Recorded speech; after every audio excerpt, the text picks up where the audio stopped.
Bismillahirrahmanirrahim. Assalamualaikum warahmatullahi wabarakatuh.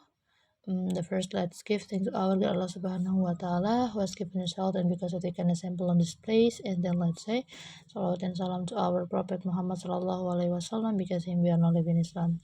So before that, my name is Sitti Fatmawati Wulansari. The name is B1B122051. So today I want a presentation to chapter 1 about approaches to defining risk. So the book is Hopkins Pow 2019 Fundamental of Risk Management, Understanding, Evaluating, and Implementation Effective Risk Management 5 edition, Kohan Page Limited by Wikipedia. So now we're gonna move to next slide.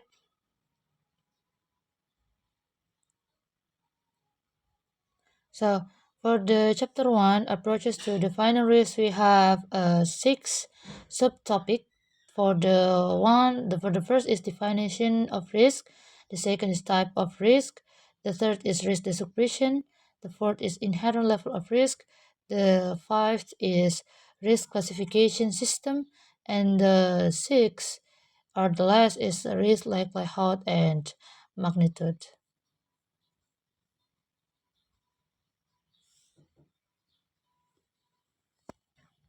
So for the first slide, the approach to define a risk, the Oxford English Dictionary definition of risk is a follow content possibility of danger, loss, injury, or other adverse consequence, and the definition of at risk is exposed to danger.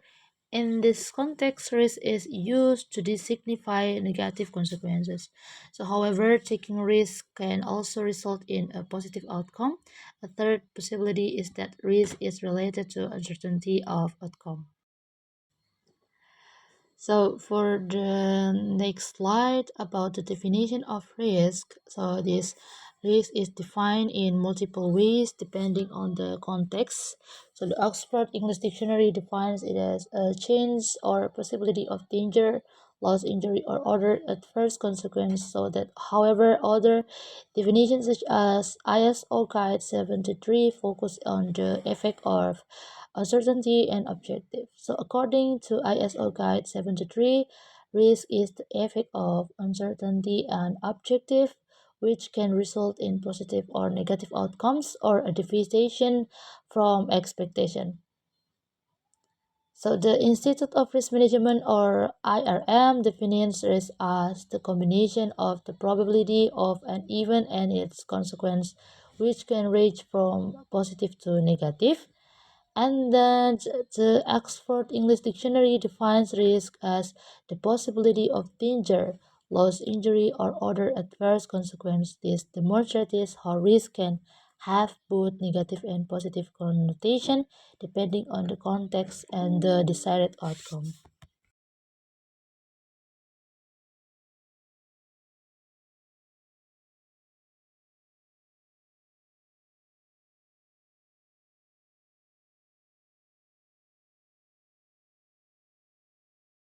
So for the next slide about 1.2 types of risk, the book Hopkins categorizes risk into 4 main types. For the first is compliance risk. It means this risk from failing to meet legal or regulatory obligation. For the second is hazard risk. It means also called poor risk. These are negative in nature and usually associated with operational failure, such as accident or natural disaster. And the third, control risk, it means discrete uncertainty regarding the outcomes of project or activities, often linked to management and project execution. And the last, opportunity risk, it means this involve taking risk in hopes of achieving positive outcomes. It's typically related to investment or business decision.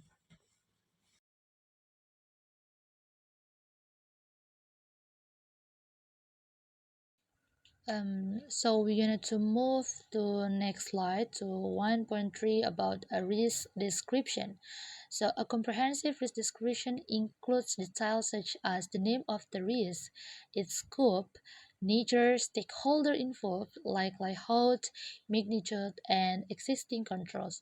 So for the table 1.2 in the book offers a template for a full risk description.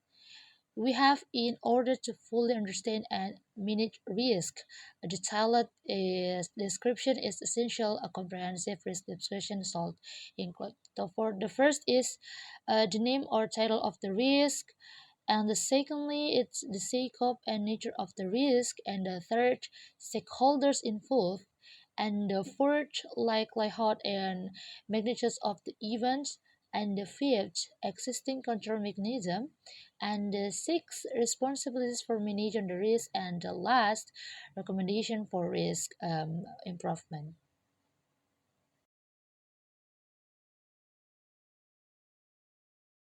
So, anyone, we gonna to move the next slide to 1.4 about inherent level of risk. So it means the inherent level of risk refers to the level of risk before any controls or mitigation action are applied.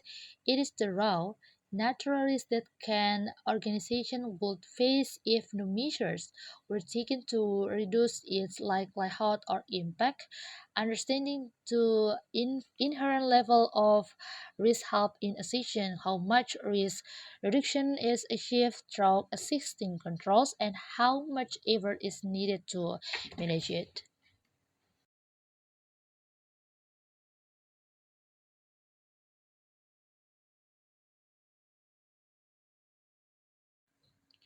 So the next slide about 1.5 about a risk classification system.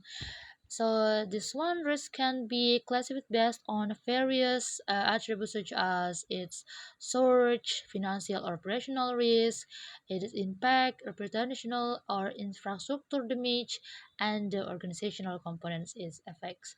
So from the risk can be classified in many ways depending on the organization needs. From the first, we have the firm risk scorecard or VIRM classifies risk into financial, infrastructure, reputational, and marketplace categories. And secondly, some systems classify risk by their source, such as credit risk or operational risk, while others classify them based on their impact on different parts of the organization. It means about people, processes, or infrastructure. And the last one, risk classification system are essential for organizing risk so that they can be better managed and prioritized. And now in the last slide, about 1.6 risk likelihood and magnitude. Its mean a risk matrix is a popular tool used to assess the likelihood of a risk event occurring and its magnitude or impact. Risk matrices help prioritize risk by plotting them on a grid according to their likelihood and impact. So its mean we have to risk likelihood and magnitude are commonly illustrated using a risk matrix. This matrix plots the probability or likelihood of a risk occurring on one edge and the potential impact or magnitude on the other.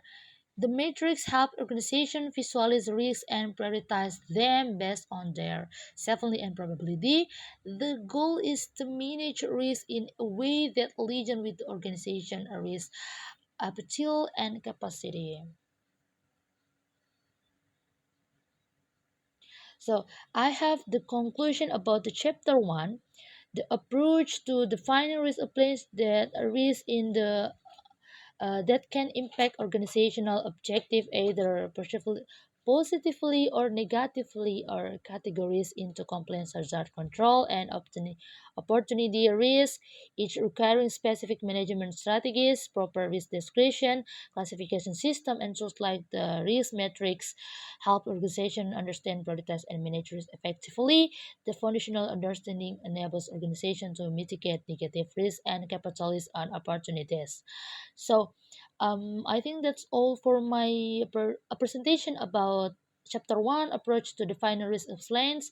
So I think that's all. I'm sorry if I say bad words for you, sir.